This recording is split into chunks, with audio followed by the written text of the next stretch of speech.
నాకు ఒక నాయకుని కావాలనుకుంటున్నావా, ఒక కలెక్టర్ కావాలనుకుంటున్నావా, ఒక పోలీస్ ఆఫీసర్ కావాలనుకుంటున్నావా, ఏదో ఒకటి అనుభవం బిడ్డ అని చెప్తాను.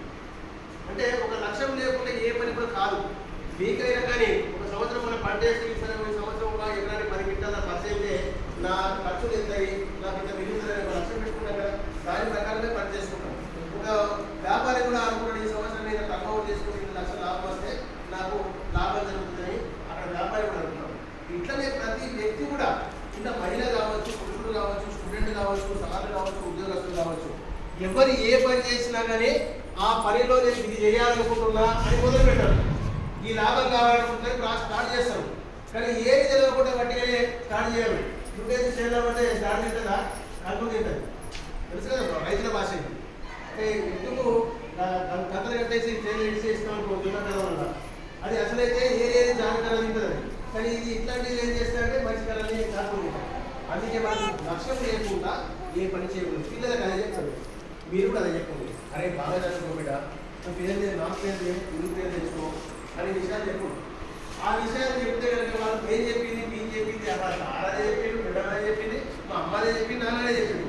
నేను ఈ పని చేయాలి, ఇట్లా చేయాలి కదా, నేను రోజు పడుకోవాలి కదా, నేను రోజు రాసుకోవాలి కదా, నేను చదువుకోవాలి కదా అని ఆలోచన వారికి అప్పుడు కలుగుతుంది. ఒకసారి చెప్పండి గ్యాస్ ఆగంటే చెప్తా రోజు కదా, మా అమ్మ నాన్న అర్థం కాదు, సార్ చెప్తే నేను తింటాను అట్లా నడుస్తాను. కొంతమంది ఏమో మా అమ్మ నాన్న చెప్తలేదు, సార్ చెప్పింది కరెక్ట్ అని అర్థం సేమ్ ఉంటారు. అందుకే మీరు దయచేసి మీ అందరి రిక్వెస్ట్ మధ్య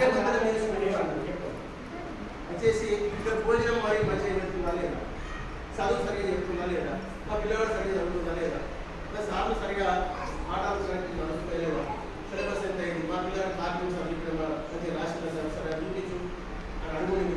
మనం ప్రైవేట్ స్కూల్ ఏదైతే అడుగుతాం ఇవన్నీ అడుగుతాం, మనం అడగకుండానే. కానీ ఇక్కడ మనం అడిగేటోళ్ళు లేదు. మనం అడిగేటోళ్ళు కావాలని మేము అనుకుంటాం, మమ్మల్ని అడిగేటోళ్ళు కావాలి.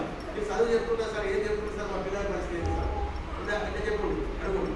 ఇప్పుడు కూడా ఈ మీటింగ్లో కూడా మేము అన్ని రిజిస్టర్లు పెట్టుకునేవాళ్ళం. 600 రిజిస్టర్లు 7, 8, 9, 10 రిజిస్టర్లు. మీ పిల్లవారి కొడుకో బిడ్డో మనలో మనం కావాలి. అందుకోసం ఎవరిలో మీకు బాగుంటుంది ఇది చెప్పాలి సార్,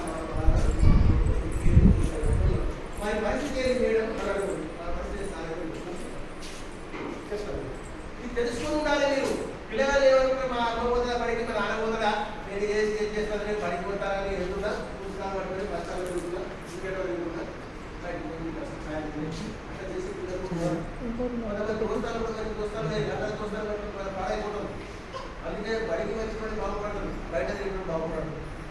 ఈ చేల కులాలు కూడా పనులు కూడా తయారు చేసి పెట్టుకుంటే లేబర్ యాక్టివిటీ, చేల లేబర్ యాక్టివిటీ చిన్నపిల్లల్ని కూలీ పనులలో కానీ, హోటల్లో కానీ, ఇంకెక్కడ దుకాణాల్లో కానీ పని పెట్టుకుంటే చేలను తీసుకుంటే చట్టం ఉన్నది. చట్టం ప్రకారంగా కేసే 14 సంవత్సరాల కంటే తక్కువ వయసులో పిల్లలకు పనులకు